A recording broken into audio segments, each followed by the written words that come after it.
Me gustaría ver si está en la sala Pamela Guadalupe Gómez Mendoza. Sí, aquí Pamela, estoy. ¿te encuentras? Sí, La pantalla es tuya, Pamela.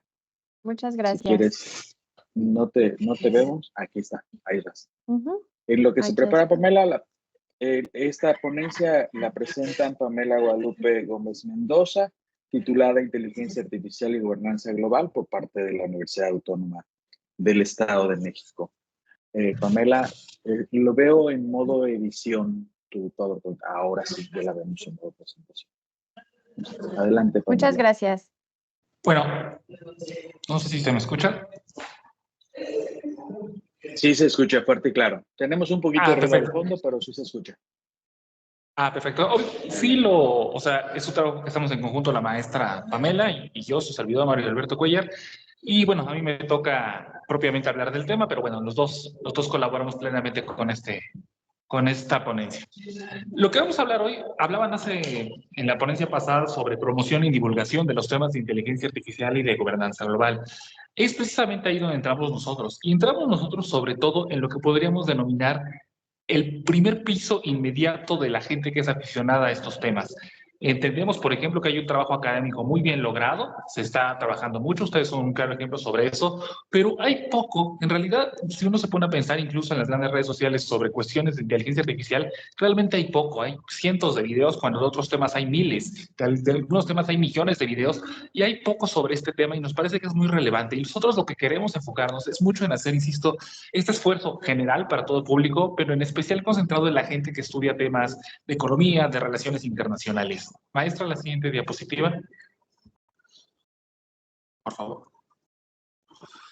Aquí lo que queremos saber es, la inteligencia artificial generativa es un lugar muy común decir que va a cambiar el mundo, pero va a cambiar el mundo y va a haber grandes afectaciones, pero también va a haber gente que va a tener grandes ventajas, pero gente que va a vivir grandes problemas. Pero aquí sobre todo el gran punto es cómo va a cambiar esto la gobernanza global. Entendiendo la gobernanza global como este sistema de creación de de un de una gobernanza general que había sido unipolar después de que este es el fin de la Unión Soviética y que llega el gobierno de Estados Unidos y que Estados Unidos impone durante mucho tiempo como es el gran decisor el gran tomador de decisiones del mundo, el gran eje en el cual circula toda la política del mundo, toda la economía del mundo, el gran poder militar del mundo, pero ahorita lo que estamos viendo es que tal cosa ya no es así. Hay otros actores, hay otros elementos que van a participar, y tenemos a China, tenemos a Rusia, tenemos a Corea, tenemos a diferentes países, pero lo más sorprendente, y es ahí donde está enlazado con el tema de la inteligencia artificial,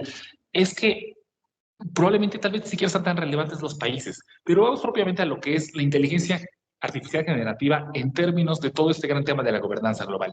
Por un lado, es una gran oportunidad. Vamos a tener la dirección autónoma de instituciones. ¿A qué nos referimos? Con inteligencia artificial generativa, ahora ya podemos tener acceso, por ejemplo, a cálculos econométricos, a cálculos matemáticos de muy alto perfil que, por ejemplo, alguien me comentaba, es que no se tenía previsto el daño que iba a hacer el huracán que azotó Acapulco. Pues ahora, con ciertos instrumentos de inteligencia artificial generativa, se puede saber, por ejemplo, la gente que realiza finanzas, la gente que realiza seguros, cuál va a ser el nivel del impacto que va a ocasionar un cataclismo de nivel 4, de nivel 5, que se dé en noviembre, que se dé en octubre, cuánta gente hay en octubre. Se pueden analizar un montón de variables. Y en ese sentido, la IA generativa nos va a permitir entender mejor el mundo, pero entenderlo mejor, entendiendo también la cantidad de variables que ahora podemos entender que antes no podíamos analizar. También nos va a ayudar mucho en lo que es la eficiencia y la productividad.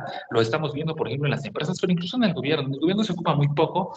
Yo trabajo en el gobierno del Estado de México, aún se utiliza, por ejemplo, fax. Sin embargo, poco a poco, la inteligencia artificial, por ejemplo, para crear ciertas diapositivas, para tener cierto control, por ejemplo, de los carros, manejamos nosotros aproximadamente 350 carros tan solo en la ciudad de Toluca, son cerca de 1000, incluyendo todos los del Estado, y ahora ya se empiezan a utilizar instrumentos en los cuales dónde está cada vehículo, o sea, tiene un programa piloto para ver dónde está cada vehículo en cada momento. Por ejemplo, hoy vamos a tener el cierre por cuestiones electorales y todos los vehículos tienen que estar ubicados y que ninguno ande con los símbolos del Estado dando vueltas en época electoral. Bueno, entonces va a haber mucha eficiencia y productividad. Y si pasa en el gobierno, por Dios, que es el claro ejemplo del anquilosamiento respecto a las inteligencias artificiales, respecto a las nuevas tecnologías, pasa mucho más en la iniciativa privada. Pero, junto con estas grandes ventajas, va a haber un piso de gente, de personas, de instituciones que van a estar en una adaptación que les va a ser complicado, por ejemplo, los nuevos empleos, que van a quedar, por ejemplo, obsoletos y que van a estar ahí bamboneando hacia arriba y hacia abajo. Por ejemplo, pensamos en el ejemplo que me parece más de manual, más fácil, la gente que agarraba y se dedicaba, por ejemplo, al trabajo de estar en un avión, fertilizando los campos, están echándoles fertilizantes en avionetas, eran el tipo de trabajos civiles más admirado, por ejemplo, por muchas personas, y era de los más rentables. Ahora eso ya se hace con drones. Entonces, muchos de sus pilotos en un primer momento, pues ya no son tomados en cuenta, ya no perdieron su empleo, pero también es cierto que muchos se están metiendo, por ejemplo, porque ellos saben de geolocalización, entienden, por ejemplo, todo eso de la aeronáutica, entienden una serie de variables y muchos han sido recontratados y se han reconvertido en gente que maneja, por ejemplo, los drones en la agricultura. En México, por ejemplo, el caso de Manuel es la industria agroexportadora que se encuentra en Sinaloa. Pero junto con eso que va a estar en Mamboleos, va a haber un problema con la inteligencia artificial generativa y es por un lado la fragilidad institucional, ya lo hemos visto, hay muchas experiencias en el mundo, pero la que me parece más destacable, se robaron dinero de Corea del Norte, se lo robó al banco de Bangladesh, olvida, perdón, si era de Bangladesh o de Sri Lanka, pero uno de esos, les robaron dinero claramente, les hicieron una triangulación financiera que no hubiera sido posible, hubiera sido mucho más difícil si no hubiera inteligencia artificial, y gente perdió su dinero y puso en fragilidad estados que ya de por sí son frágiles, y eso acaba en algo muy concreto, no tienen dinero para la seguridad, y si no tienen dinero para la seguridad, son estados prácticamente fallidos. Esa fragilidad institucional va a afectar a mucha gente en cuestiones tan sencillas como tener acceso a la alimentación. El terrorismo, creo que es claro el peligro que es el terrorismo y sobre todo el gran riesgo que hay que tenerlo muy claro y es hacia donde vamos con el tema de la gobernanza, que es las pandemias, las armas nucleares, eso cada día va a estar más presente y sobre todo algo, ¿por qué va a estar más presente? Porque, por ejemplo, ahora se puede calcular mejor, uno puede mover mejor las proteínas y uno puede decir, vamos a generar un arma biológica moviendo esas proteínas, pero ya no es algo tan extraño, ya no es algo tan de súper especialistas. Basta con una persona que sepa muy bien lo que hace para dar la fórmula. Que la fórmula la puedas recrear en un laboratorio es complejo aún, pero ya no está tan lejos el camino, ¿no? Las armas nucleares, que no me parece claro, podría haber un error, se ha dicho hasta el cansancio, que hay un montón de elementos para evitarlo, pero también se sabe que un hackeo pudiera ser destructivo. Y sobre todo, algo que yo le llamo la caída del sistema, que la caída del sistema, bueno, es también de la maestra Pamela, no tiene que ver con es que necesariamente se va a ir la luz y nos vamos a volver primitivos. No, es que, por ejemplo, con que se vaya, lo hemos visto, con que se vaya TikTok, con que se vaya Instagram, con que se vaya Facebook, con que se vaya el banco, el banco al que pertenecemos y que no podamos tener acceso a 24 horas, 48 horas. Y el último caso, que me parece el más claro ejemplo también de Manuel, es la caída del sistema de Coppel, el sistema de pagos, que además, por lo que se sabe, hubo cuentas que han sido perjudicadas, que ahora ya no se sabe cuánto deben y hay todo un problema. Ese tipo de caídas del sistema están muy al alcance de la mano. Ya no van a ser de distopías tan extrañas, tan de que se cae el mundo y vacamos primitivamente. No, ya está pasando. Maestra, la siguiente diapositiva.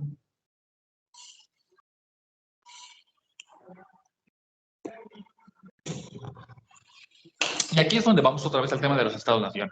Habíamos estado viendo que los Estados-Nación eran los principales actores geopolíticos del mundo, eran principalmente los que tomaban decisiones. Evidentemente que estados medianos, estados que tienen alguna importancia como potencias emergentes como es México, pues tienen poco control, por ejemplo, de su seguridad, tienen poco control de sus fronteras, pero siguen siendo relevantes en el tema de la gobernanza global. Uno agarra y México es invitado al G20, por ejemplo. México es un país importante en ciertos foros internacionales, pero incluso países que son de un tamaño muy pequeño, pues son invitados y son ellos los quienes toman las decisiones. Pensemos, por ejemplo, en el CARICOM, en toda la Asociación de Países del Caribe, en islas como Montserrat, en ese tipo en países como Trinidad y Tobago, que son muy importantes en micronichos, porque acaban siendo muy importantes, por ejemplo, en el tema del turismo, en el tema del oleaje, en el tema del combate contra el sargazo.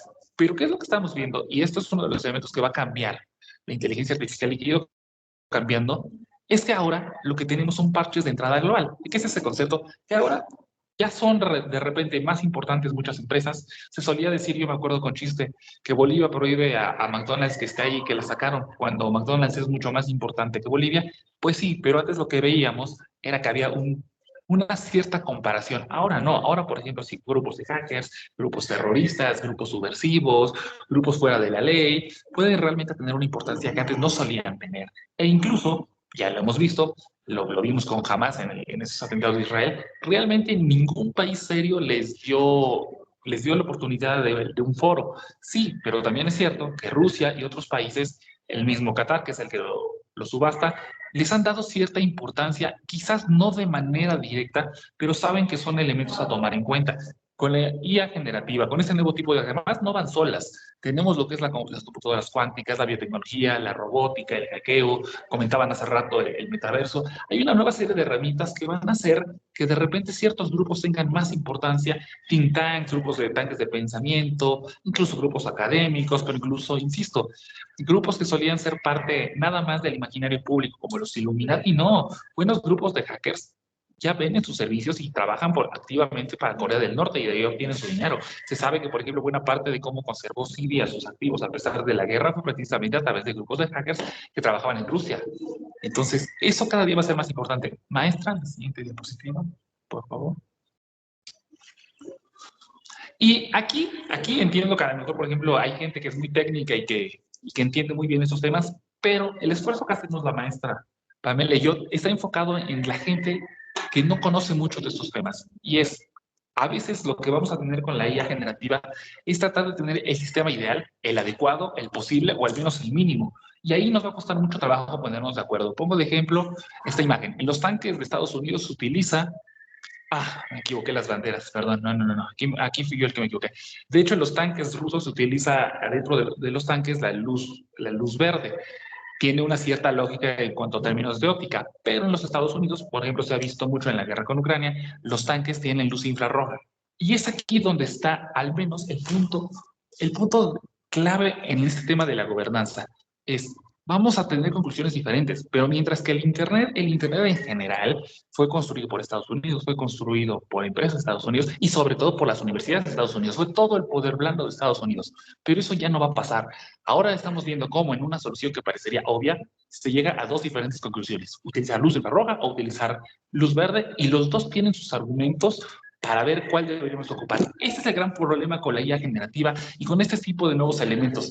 Vamos a tener que establecer protocolos, pero los protocolos tienen que ser mundiales. El gran problema radica en que vamos a ir viendo cómo diferentes grupos, habría que ver la visión de China, habría que ver la visión de Corea, habría que ver la visión de diferentes grupos, de grupos que están fuera de la gobernanza tradicional, va a ser muy difícil que nos pongamos de acuerdo. Pero si no nos ponemos de acuerdo, entonces vamos a tener riesgos potencialmente peligrosos. Maestra, la siguiente diapositiva, por favor. Y es aquí donde, por ejemplo, tenemos que tocar primero el tema, que es el nuevo tema de la tecnoprudencia. Diferentes grupos, diferentes actores estatales buscan tratar de decir, sí, la IA generativa tiene una gran potencialidad, nos va a llevar a niveles de eficiencia enormes. Literalmente puede solucionar, aunque fuera comercial, puede solucionar el hambre en el mundo. Podemos calcular mejor un montón de elementos como las sequías, como las lluvias, como los monzones, como muchas cosas, sí. Pero también incluye riesgos, pero esos riesgos no pueden disminuirse si nos ponemos de acuerdo. Y aquí lo que estamos viendo es que estamos atrasados porque hemos visto cómo se ha exponenciado mucho el desarrollo de la IA generativa, de este nuevo tipo de elementos.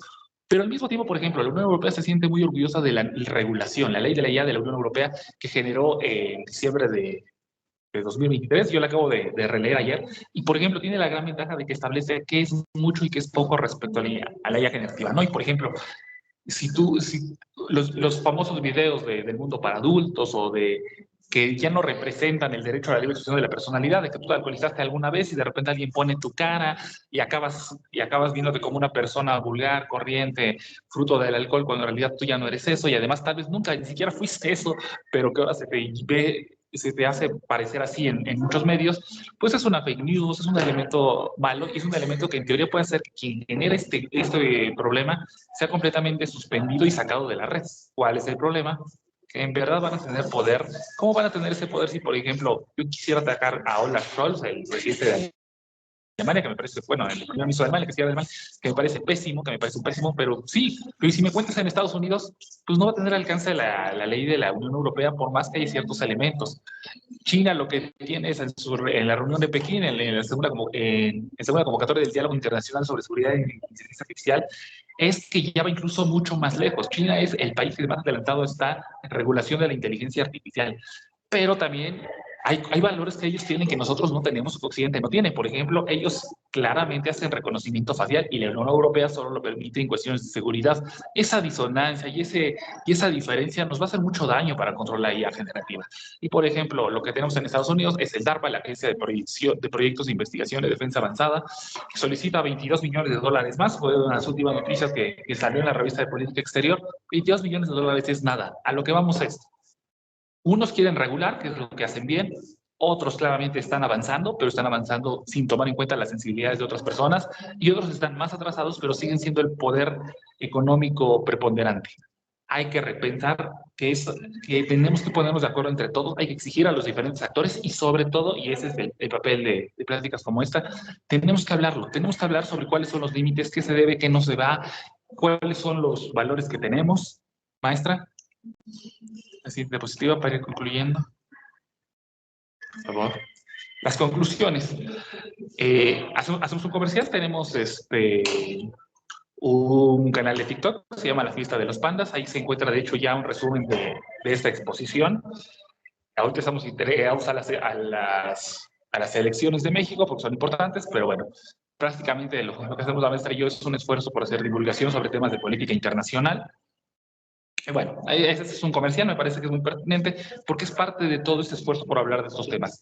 ¿Qué conclusión debemos de llegar? Y sobre todo deberemos de hacerle llegar a la gente, insisto, que no es tan adepta a estos temas, pero que deberíamos estarlo hablando no es momento de transatlántico, no es momento de ideas antiguas y pesadas y tomar largas carreras de 5, 6, 10 años para ver, por ejemplo, las matemáticas de la inteligencia artificial. No, lo que debemos entender es que es momento de lanchas rápidas. Hay que estudiar las matemáticas, sin duda, hay que estudiarlas ya, pero como alguien decía en la ponencia pasada, también las habilidades blandas son muy importantes, también saber hablar al público es muy importante, pero también saber comunicar es muy importante, saber entender a los países es importante, saber entender a los grupos terroristas es importante, saber entender, por ejemplo, lo que nos hablamos, por ejemplo, de las computadoras cuánticas, por ejemplo, los qubits, esa definición, esa partición de la física cuántica que significan los qubits, es una revolución enorme, pero es difícil de explicar y es difícil de entender, pero hay que entenderla porque es lo que viene y es lo que está pasando ahorita, entender el tema de la geopolítica, entender la geopolítica en tierra, entender, por ejemplo, por qué Taiwán es importante, por qué el mundo de los microprocesadores es importante. Es momento de tomar decisiones rápidas. Y si de repente tocará hacer divulgación, de repente tocará hacer academia, de repente tocará hacer eficiencia en el trabajo, de repente habrá que hacer trabajo que pareciera obsoleto, de repente habrá que estar físicamente en un lugar y me de ir con, no sé, se me fue el nombre, ¿cómo se llama? Georreferenciadores para delimitar claramente un terreno. Bueno, claramente hay que estar adaptándonos porque eso es, tenemos las herramientas, sí, pero también tenemos los riesgos. Irá de nosotros cómo aprovechamos esta nueva herramienta. No sé si haya, bueno, es todo por nuestra parte, no sé si hay algún comentario, alguna acotación.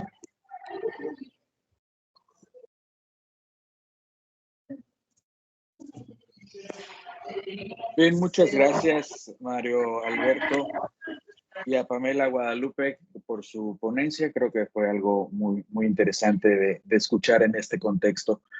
¿Alguien tuviese alguna pregunta particular para los maestros?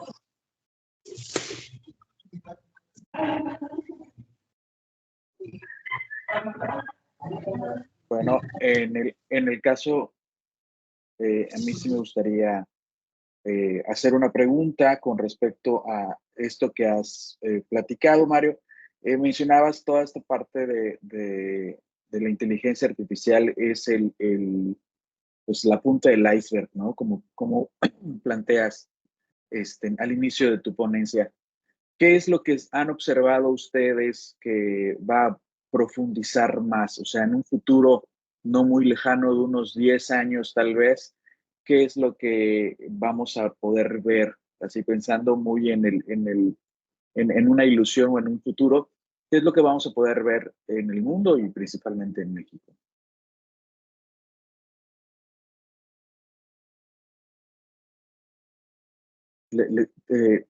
Mario, ¿puedes abrir tu micrófono, por favor? Perdón. Sí, nosotros sí, a diferencia de lo que pueda decir la maestra, nosotros vemos dos canales. Por un lado, vemos un canal en el cual vamos a enfrentar riesgos tremendos, vamos a enfrentar riesgos muy grandes. Sí creo, por ejemplo, que la invasión de Finlandia, la invasión de Estonia, la invasión de Lituania es muy probable. También creemos, por ejemplo, yo soy un gran enemigo de que utilicen las armas nucleares convencionales, pero sí creo que puede haber uso de armas nucleares sucias, armas nucleares tácticas. ¿Y eso en qué va a repercutir a los hombres comunes, a nosotros comunes? Por ejemplo, en que México va a tener que seguir anclado a Estados Unidos, porque obviamente la producción de granos se va a ver afectada en otras partes del mundo y no vamos a poder recurrir a otros mercados. Y eso va a acabar en una espiral. Entiendo que estadísticamente hablando habría que demostrarlo con las matemáticas, pero puede acabar en que tengamos precios de comida más caros porque vamos a tener menos a quienes comprarles. Por un lado vemos eso, pero por otro lado también lo que vemos es un nivel de eficiencia y un nivel de mejoramiento. Yo no comparto esas ideas del todo catastrofistas, sí las veo en ciertas cuestiones geopolíticas, lo hemos platicado con la maestra, pero sí vemos, por ejemplo, que cada día hay gente que se dedica más a la creación de contenido, nosotros mismos lo estamos intentando, ahí nos vamos esforzando, pero gente que por un lado sí está mejorando. Para acabar algo muy concreto, gente que, por ejemplo, nunca tuvo acceso a una educación de alta calidad, ahora, por ejemplo, sí tiene acceso a creación de diapositivas muy buenas, tiene acceso a creación de videos de muy alto nivel, pero incluso para llegar a hacer eso, tomar los editores, por ejemplo, los editores para TikTok y demás, sí la gente creo que está mejorando educativamente hablando, a veces casi sin querer, no sé si me explico. Sí creo que hay una rama en la cual como humanidad sí estamos mejorando, pero hay riesgos geopolíticos claramente. No sé, la maestra.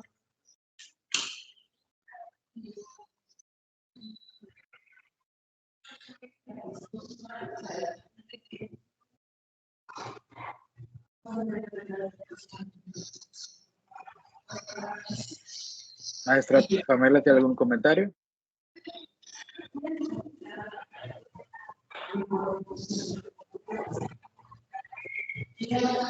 Sí, no creo que no hay un comentario adicional. Muchísimas gracias, Mario. Creo que sí, comparto mucho la visión en ese sentido. Una de las cosas que como país nos acaba perjudicando en ese sentido es la libertad o digamos, la independencia tecnológica que pudiéramos llegar a tener, ¿no? O dependencia más bien en este caso en lo que corresponde a México.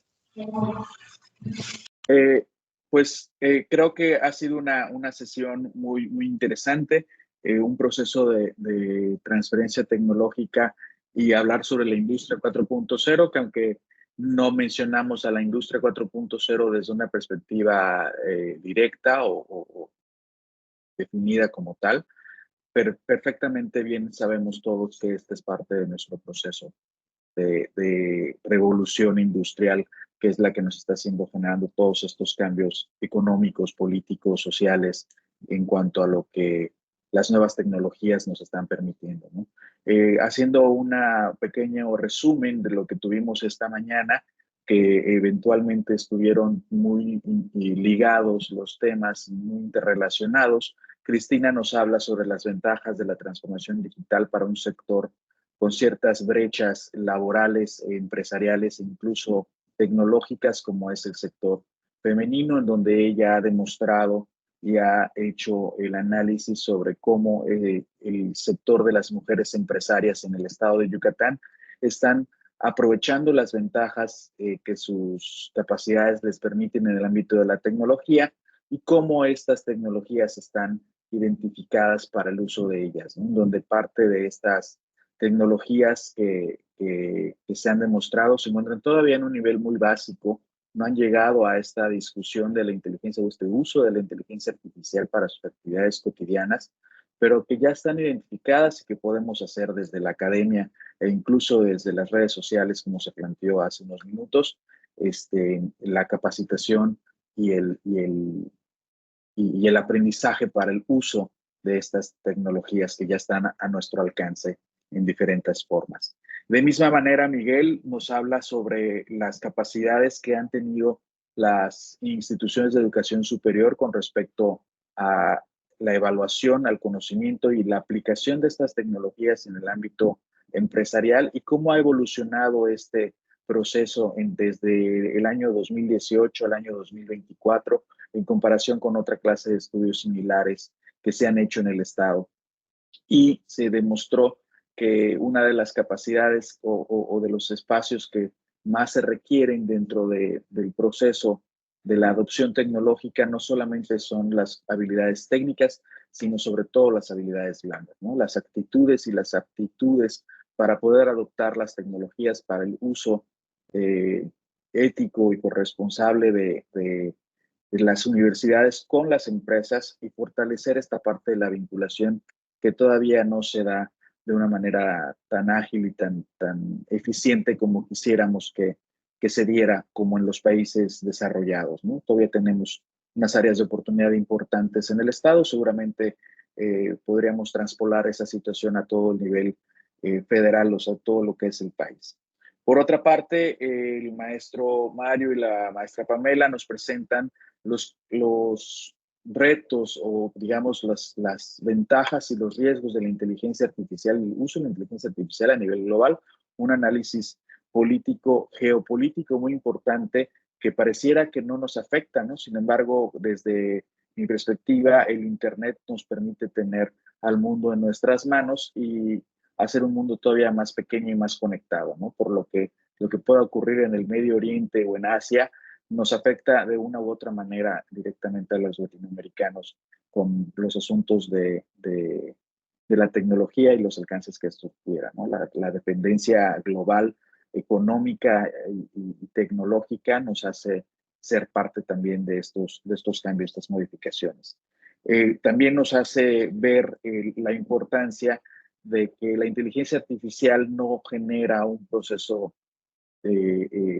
digamos, agresivo de eliminación de la fuerza laboral, sino más bien un cambio en las actividades cotidianas, o sea, la importancia del reskilling que comentaba sobre los manejos de los drones, el conocimiento adicional que complementa el uso de la tecnología, se da en esta discusión de una manera muy importante, muy interesante.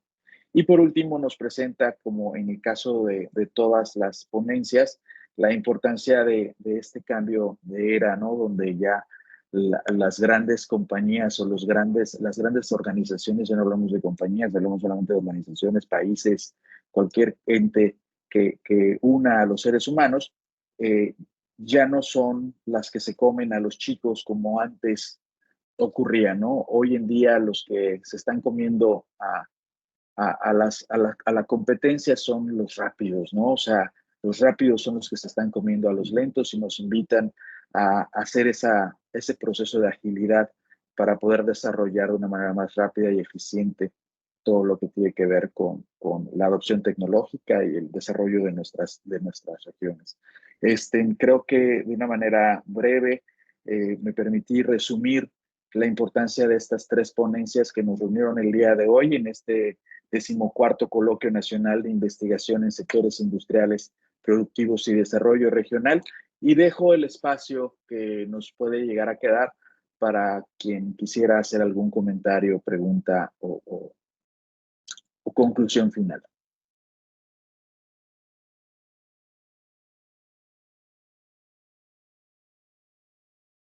¿Hubiera alguien que quisiera comentar algo?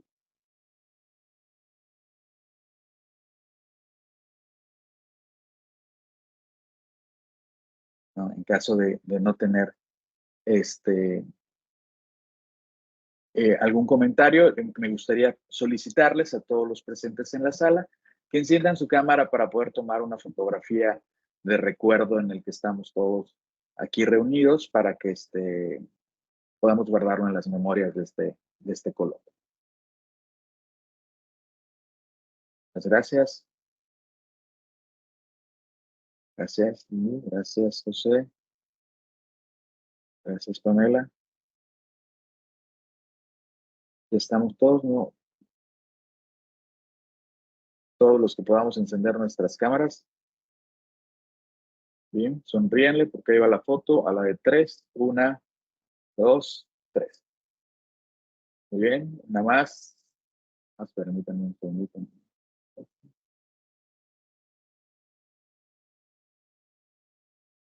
A otra foto. Eso es todo. Muchísimas gracias. Gracias a todos por su presencia. Un saludo y un abrazo a todos los que pertenecen a la Universidad Autónoma del Estado de México y espero tenerlos por acá cerca en Mérida algún día, y lo mismo a todos los del Tecnológico de Mérida y cualquier otra universidad que nos acompañe. Muchas gracias, que tengan ustedes un excelente día. Gracias igualmente. Hasta luego. Bueno.